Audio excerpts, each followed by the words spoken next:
한 달 반 만에 뵙네요.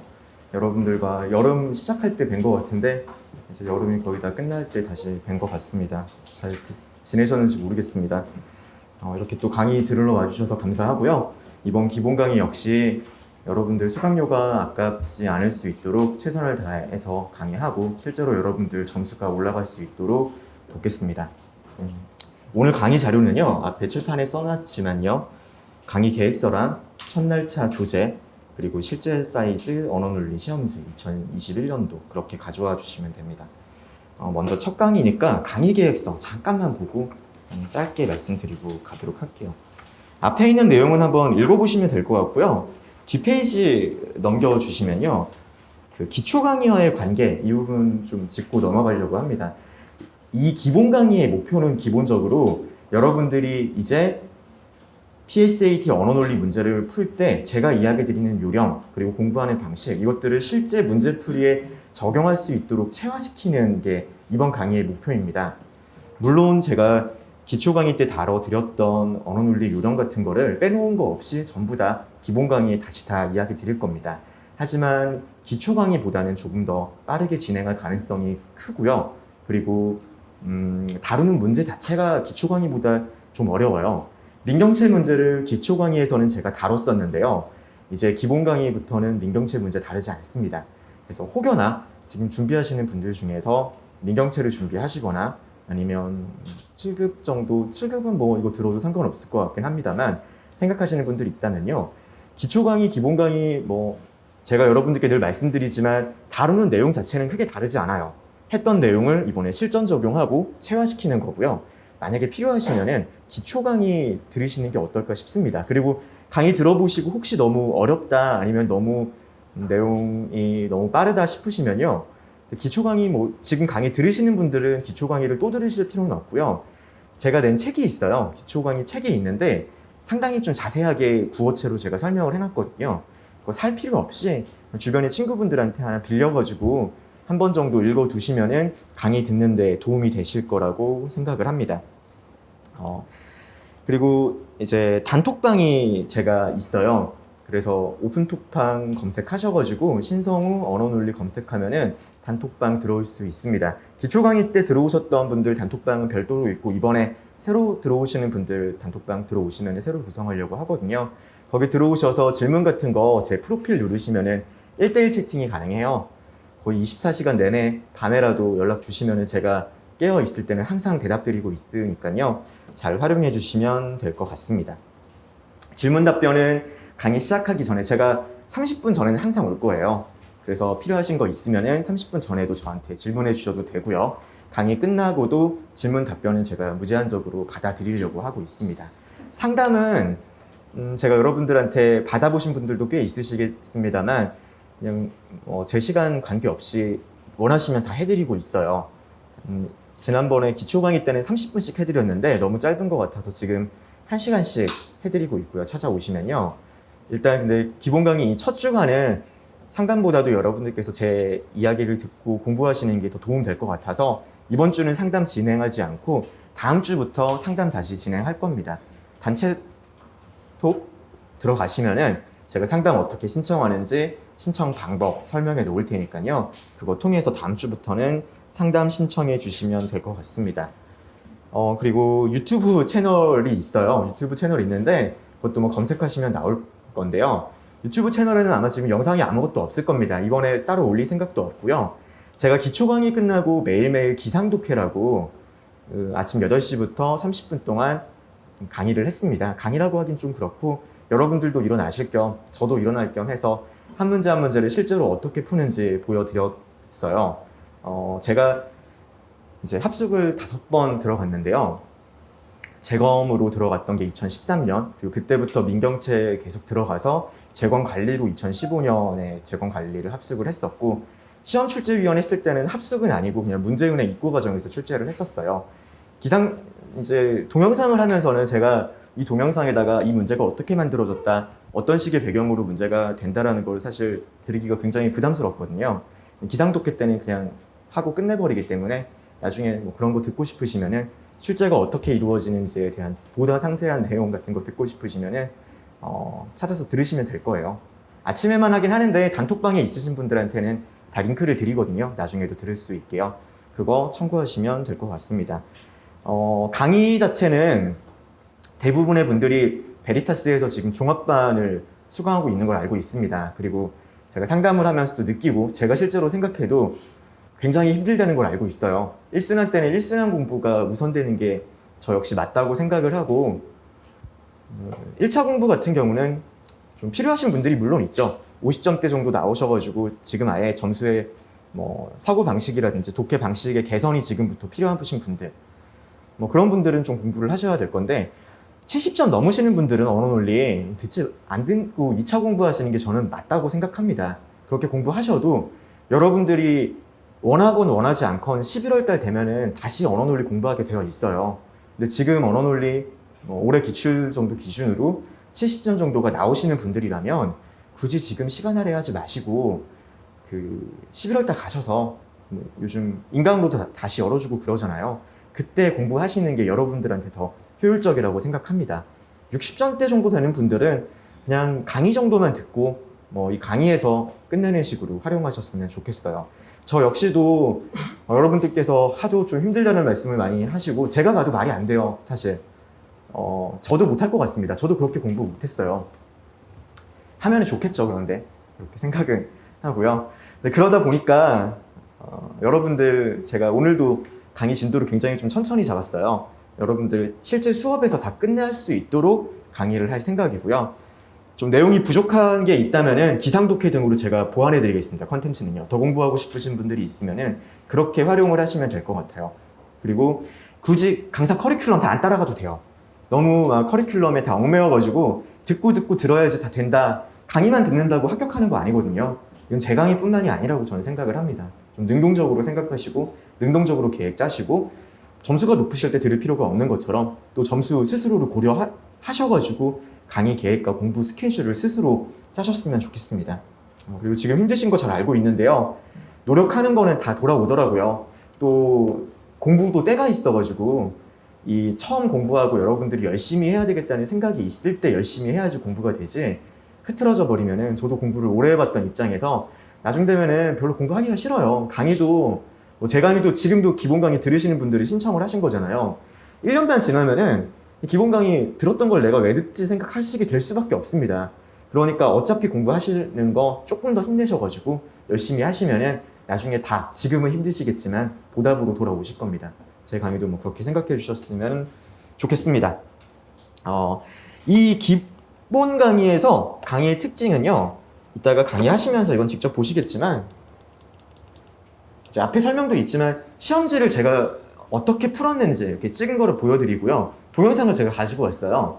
제가 어떤 식으로 푸는지 보여드리고 이 방식을 가지고 여러분들께서 푸신 것과 비교하게 이건 보다 좀 이따 수업 시간에 말씀드리겠습니다. 이런 식으로 체화시켜 드리는 게 기본 강의에 있어서의 목표입니다. 강인사의 강의는 아무리 들어봤자 강사의 유령일 뿐입니다.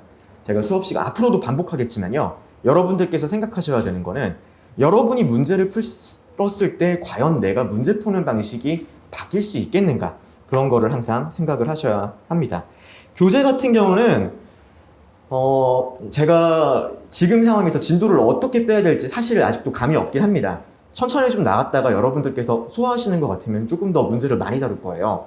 그러다 보니까 교재를 아직 만들진 않았고 매일매일 여러분과 함께 교감하고 공부해 나가면서 진도 조금 조정해 나가도록 할게요.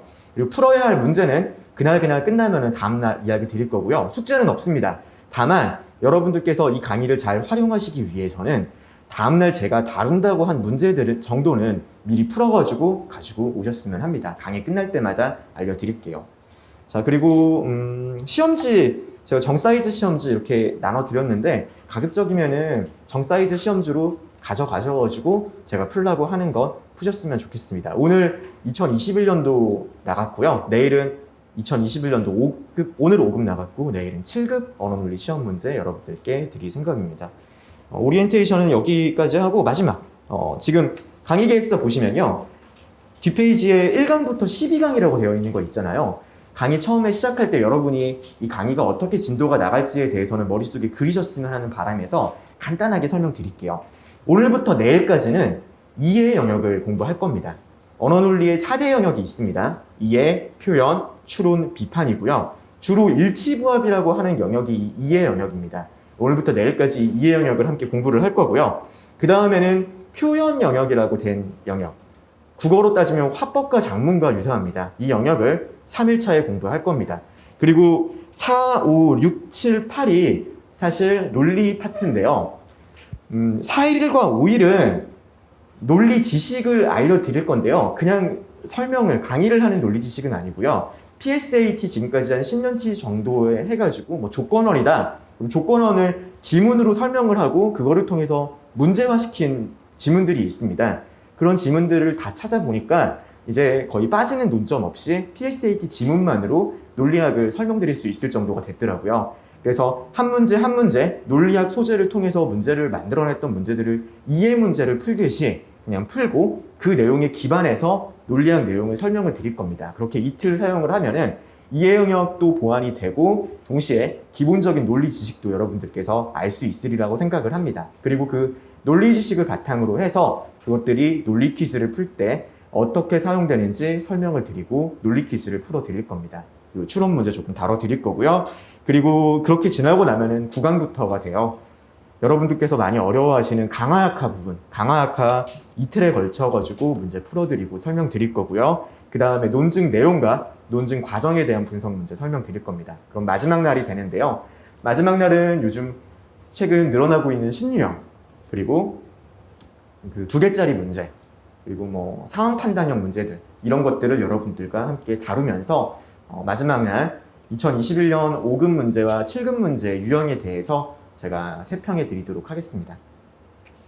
이게 강의 계획이에요. 자, 그러면 이제 오늘 강의 본격적으로 시작하도록 하겠습니다.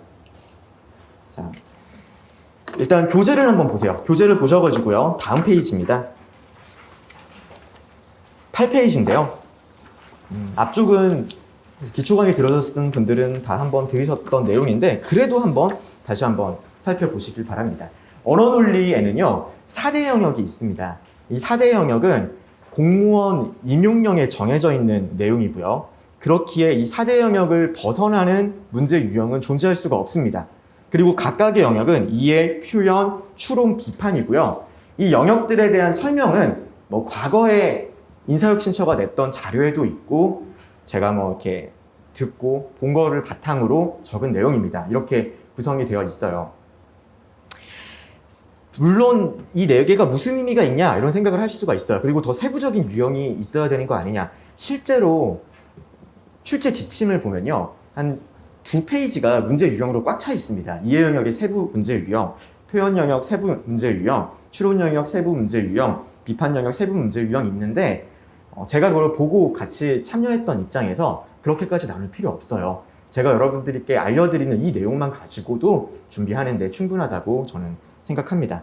오히려 여러분들께서 생각해 주셔야 되는 거는요. 언어 논리에 언어와 논리 파트가 있다. 이 정도로만 생각을 해주셨으면 좋겠어요. 대부분들의 언어 논리를 공부하시는 분들이요. 고등학교 때 국어 공부하셨던 사고를 가지고 많이 적용하려고 하세요. 이해 파트는 어떻게 보면 고등학교 국어와 유사합니다. 하지만 언어 논리는 언어만 있는 게 아니라 논리가 있어요. 이 논리 파트를 메꾸려고 하면은 기본적인 공부도 필요하고 언어 논리를 접하는 사고방식 자체도 조금 바뀌어야 합니다. 그 생각을 가지고 접근해 주셨으면 좋겠어요. 그리고 언어 영역이 이해와 표현 파트, 그리고 논리 영역이 추론과 비판 파트다. 이렇게 생각해 주시면 될 거예요. 자, 제가 여러분들 나눠드렸던 잠깐만요.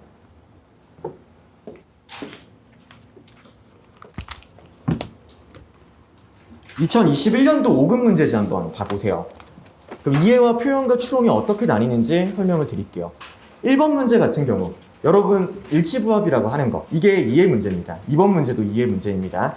지금 문두를 한번 보세요. 문두라는 거는요, 흔히 여러분들께서 발문이라고 말하는 부분인데요. 문제 질문 나오는 부분이죠. 문두라고 실제로 말을 합니다.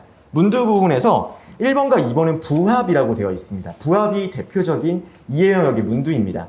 3번 문제 같은 경우 알수 나오죠. 이 역시 이해 영역의 문두입니다.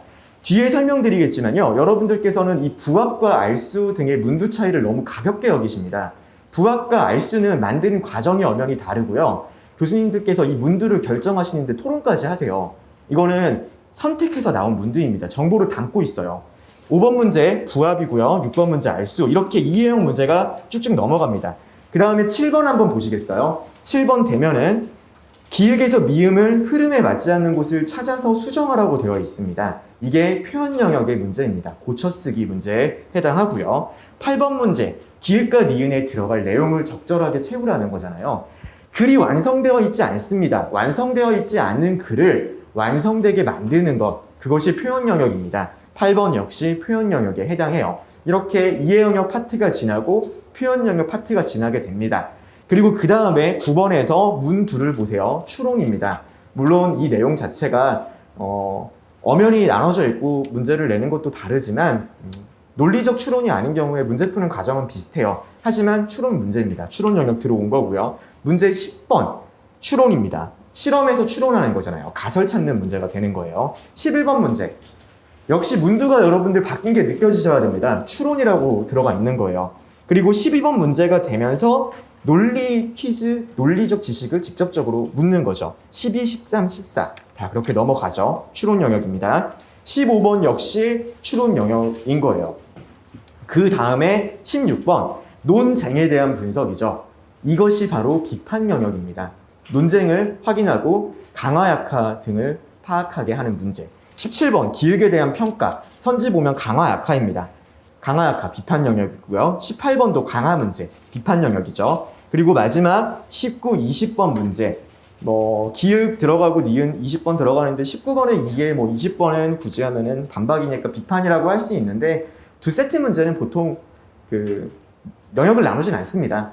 보통 비중이 작은 영역의 교수님들이 출제를 하십니다. 자, 뒤쪽도 마찬가지예요. 21번부터 40번까지도 똑같이 문제 유형이 나뉘고요. 이게 왜 그렇게 나올 수밖에 없느냐? 실제로 문제를 출제하러 가면요. 합숙에 들어가면은 조가 4개가 나뉩니다. A조, B조, C조, D조가 나뉘고요. A조가 이해, B조가 표현, C조가 추론, D조가 비판입니다. 그러다 보니까 간 영역의 문제가 나올 수밖에 없어요. 표현 영역이 왜 이렇게 문제가 안 나오느냐? 표현 영역 문제가 만들기가 쉽지가 않습니다. 그래서 5급에서는 계속 줄여왔었는데요. 제가 있었을 때도 많지 않았어요. 그래서 표현 영역 문제분들이 보통 다른 영역 문제도 같이 출제하시는 식으로 만들어졌는데요. 요즘 7급에서는 표현 영역 문제들이 늘어나고 있어요. 그래서 이 역시 이제 넘어갈 건 아니고 파악을 어느 정도 해주셔야 되는 부분입니다. 여러분들께서 스스로 약하신 부분을 판단을 해야 돼요. 비판이 약한지 추론이 약한지 이해와 표현이 무엇이 다른지 그리고 부합 문제를 푸는 게 달라야 되고 알수 문제를 푸는 게 달라야 됩니다. 그런 식으로 접근을 해주셨으면 좋겠습니다. 그게 제가 여기 문제 문항별 출제 영역 분류를 써놓은 겁니다. 그리고 문항을 보면요. 보통 이해가 한 10문항 좀 넘게 있고요. 추론 영역이 16문항, 제일 많죠. 논리 퀴즈가 들어가 있어서 그래요. 그리고 논리 퀴즈를 외에 추론 영역 같은 경우도 포함시켜서 그렇습니다. 비판 영역이 10문항 정도고요. 표현 영역이 제일 적습니다. 이런 식으로 문제가 구성되고 있으니까 이 정도는 여러분들께서 아시고 문제에 접근해 주셨으면 좋겠습니다. 실제 문제 푸는데 무슨 도움이 되느냐? 큰 도움은 안 되는데요. 여러분들 문제 유형 분류할 때 그래도 실제 교수님들과 실제 출제하는 과정에서 문제 유형이 어떻게 분류되는지 공무원 임용령에 나와 있는 내용입니다. 나와 있으니까 여러분들 시험 교수님들이 그대로 할 수가 있는 거고 저도 자신을 가지고 말씀드릴 수 있는 거고요. 이번 2021년도 제가 마지막 강의할 때 유형 이야기 드리겠지만요. 들어간 친구들한테 이야기 드리니까 똑같이 제가 이야기 드리는 것과 똑같이 출제됐습니다. 참고로 그럼 언어 논리는 누가 출제하느냐?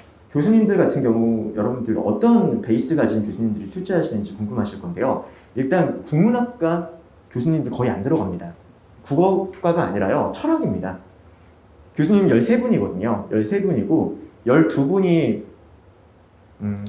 이제 한 조에 3분씩 해가지고 12분이 되고 총괄하는 교수님이 한 분 계세요.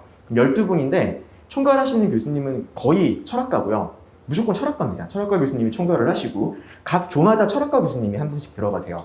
A조, B조, C조, D조. 그리고 국문과 교수님은 한 2분 정도 들어가십니다. 윤문 담당, 그리고 맞춤법 담당. 이런 식으로 윤문 맞춤법이 같긴 하지만 그런 식으로 보통 들어가시고요. 다 철학적 사고 사고와 사회과학적 사고, 그러니까 뭐 철학적 그릴기와 사회과학적 그릴기가 조금 다르긴 합니다만 문학적 그릴기와 철학적 논리적 그릴기는 다르거든요. 후자로 글이 만들어지고 그렇게 문제를 읽는 거를 요구를 하고 측정을 하게 됩니다. 나머지 교수님들은 어떻게 채워지느냐? 나머지 교수님들은 무작위예요. 경제학과 교수님도 들어가고요. 행정학과 교수님께서 들어가시는 경우도 있고 의대 교수님 들어가시기도 하십니다. 그런 식으로 만들어져 있습니다. 자, 그리고 이제 이게 제일 첫 번째 페이지 설명을 드렸고요. 그 다음에 4대 출제 영역을 이해를 했으니까요. 이제는 이해 영역, 오늘 저와 여러분들이 함께 공부할 영역은 이해 영역입니다. 이해 영역의 문제 유형이 무엇인지와 그 접근 전략에 대해 가지고 간단하게만 설명을 드리도록 할게요. 이해 영역의 문제는 아까 전에 제가 문도 보여드렸죠. 기본적으로 크게 세 가지예요. 부합하는, 알 수 있는, 추론할 수 있는은 사실 이해 영역은 아닙니다. 그런데 내용 추론 같은 경우는 논리 추론 말고 내용 추론은 한꺼번에 설명해가지고 문제 푸는 걸 보여드리는 게 더 익숙할 것 같아가지고 여기서 한꺼번에 가져왔습니다. 문두는 세 가지고요. 그래서 영역은 이거는 이해 영역은 아니죠. 이해 그리고 알수 같은 경우도 어느 정도 추론적 사고를 요구를 해요. 제가 추론 파트 할 때 다시 말씀드리겠지만요. 그래서 이렇게 영역이 겹쳐 있고요. 그러면은 이것이 여러분들 판단에 어떻게 영향을 미쳐야 하느냐? 선지 판단의 기준이 다릅니다. 이거 역시 다시 설명을 문제 풀면서 드릴 건데요. 부합 같은 경우는 그 선지를 보고 지문에 올라가도 돼요. 왜? 지문에 있는 내용과 같은 내용이 부합하는이라는 선지로 만들어집니다. 지문의 내용과 다른 내용이 부합하지 않는 선지로 만들어져요. 그러니까 지문에 있는 내용을 키워드 삼아가지고 지문에 올라가면은 맞고 틀리고 딱딱 나와요. 그런데 알수로 넘어가게 되면은 알 수 없는 그냥 아예 지문에 안 나와 있는 내용들을 막 던져버리거든요. 그리고 내용간 결합을 해서 거기서 새로운 정보를 기초적인 내용을 뽑도록 문제가 출제되기도 하고요. 추론은 그런 내용들이 더 많은 것이죠. 자, 이 과정을 가지고 여러분이 문두를 보고 접근을 하시고 제가 선지 플레이라고까지는 좀 그렇겠지만 문제풀이의 요령 어떤 식으로 접근해야 되느냐 이런 것도 좀 물어보시는 분들이 있어 오셨는데요. 적어도 지금은 그런 걸 준비할 때는 아니라고 생각을 합니다. 일단은 글을 정확하게 읽고 선지를 정확하게 판단할 수 있는 능력을 기르셔야 돼요.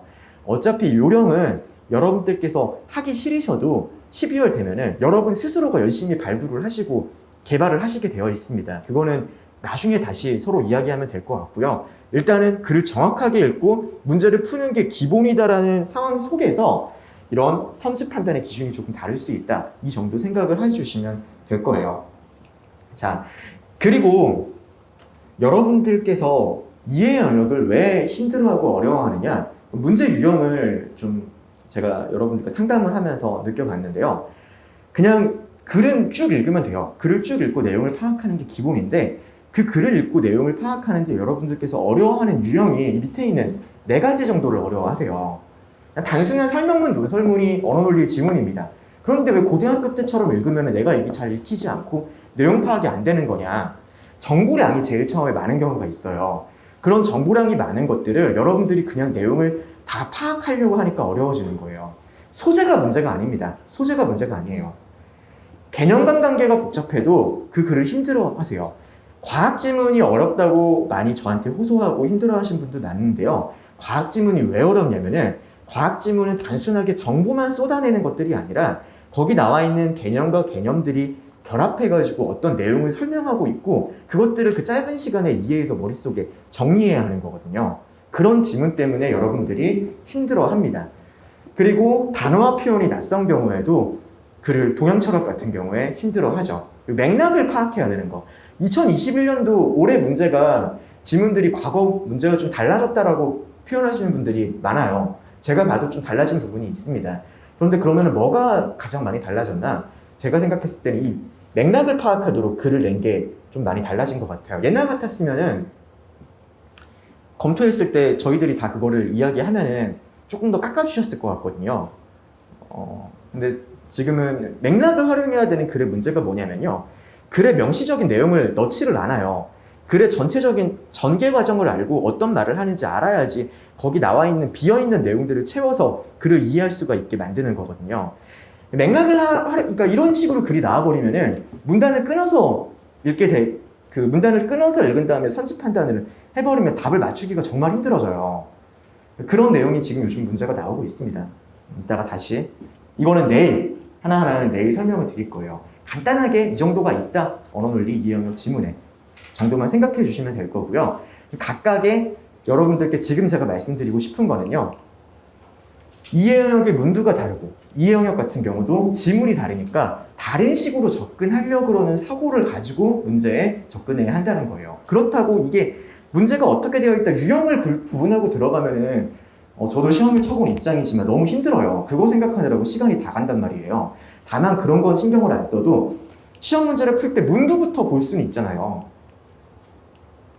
죄송합니다. 문두부터 보면서 부합이냐, 알수냐, 추론이냐 이거 제발 한번 확인하시고 활용하셔서 문제 푸는 습관 좀 가지세요. 1대1로 제가 상담해 드리고 문제 푸는 걸 봐도 여전히 이 부분에 신경을 안 쓰시는 분들이 너무 많아서 드리는 말씀입니다.